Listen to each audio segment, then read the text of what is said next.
My part of the presentation will cover Gilligan, her view on the moral development theory, and in addition, her response to Kholberg's theory. So I'm going to go ahead and start with a brief history of Carol Gilligan, her education, and so forth. She received a Bachelor of Arts in Literature from Swarthmore College in 1958. She went on to study at Radcliffe University and got a master's in clinical psychology, as well as earning her doctorates from Harvard in social psychology in 1964. Thereafter, she became she taught with psychologist Erik Erikson, and she also became a research assistant for Lawrence Kholberg, which is where she drew a lot of her interest based on the theories that he had developed. But her main focus was on women who were contemplating abortion and the draft that was enacted during the Vietnam War. I think that kind of spurred a lot of her interest and her drive in that particular area. So Gilligan's work in moral development was basically in response to Kholberg's exclusion of women from his study. He worked a lot with very privileged white males, and that was seen as kind of excluding half of kind of the human race in a way. So the basis was her assertion was that the connections among women or among relationships were much more important than this individualism that Kholberg related.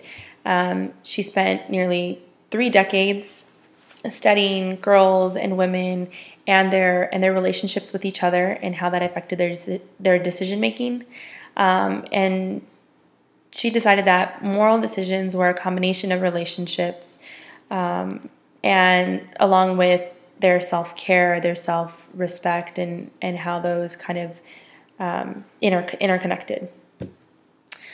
She developed a model that held three stages of moral development, and that there are 2 specific areas of transition within her model.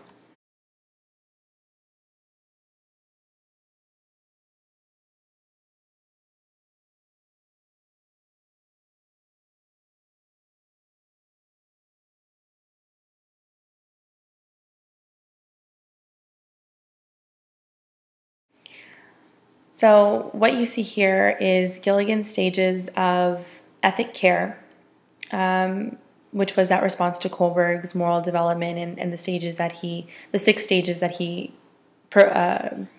presented. So you have this level 1, which is an orientation to individual survival, and it focuses on pretty much oneself and their individual needs. So in this stage, women are looking to satisfy their own desires, their own wants, and a lot of times they view this as the self-interest as selfishness.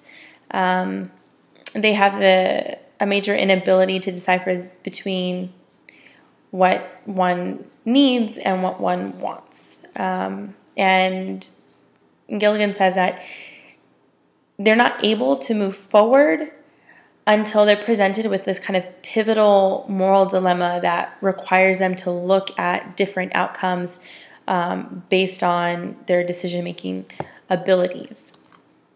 Moving to the transition stage, which is that selfishness to responsibility. They're starting to see the connection between their responsibility and how it relates to others. So relationships with other people begin to form. They're starting to see that difference between the needs and the wants, and it opens the door to view moral decisions a little bit differently. And they're looking at doing the right thing based on others.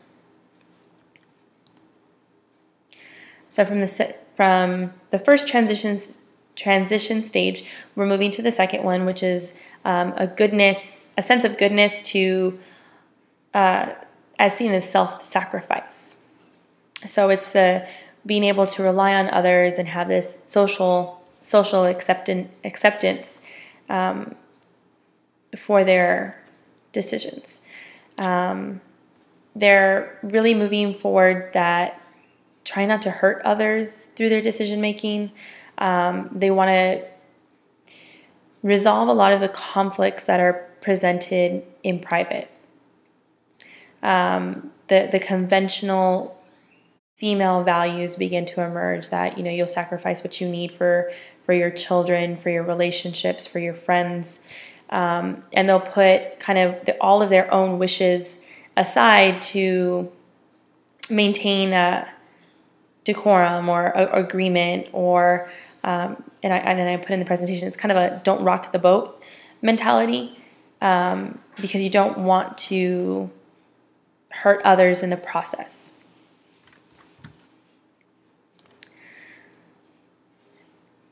So your next stage, or your next transition from stage 2 is from goodness to truth.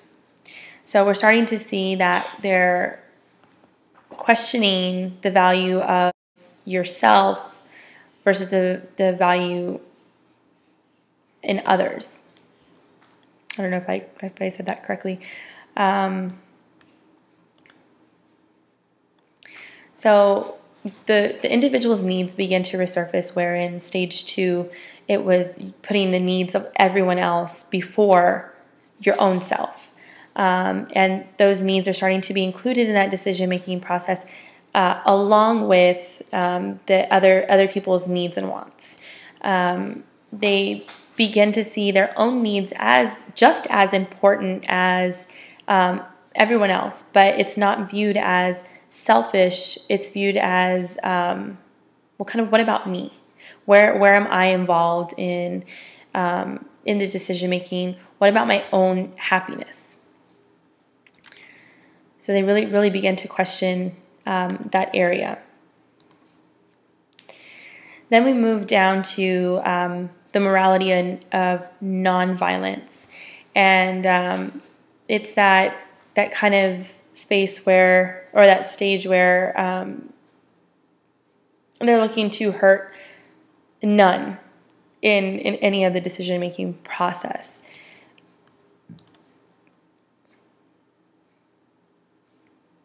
So they finally reach this stage where they avoid harm coming to any of the parties involved, including themselves, which is really difficult if you really think about it. Self-respect forms for the individual and is a really big factor in all of the moral decision making that happens, and they're able to evaluate a lot of choices that are that can be made. There will be discussion board questions that we really would like you to join in on. There is a second part to this video where 3 specific moral dilemmas will be presented, especially ones that have been discussed in the news recently. You've probably seen in the past week or so, in addition to some that people may encounter in everyday life. So please watch the next installment, the next video, and feel free to comment, ask questions. We'll be here to help out the entire week. And we look forward to hearing from you in the next couple of days.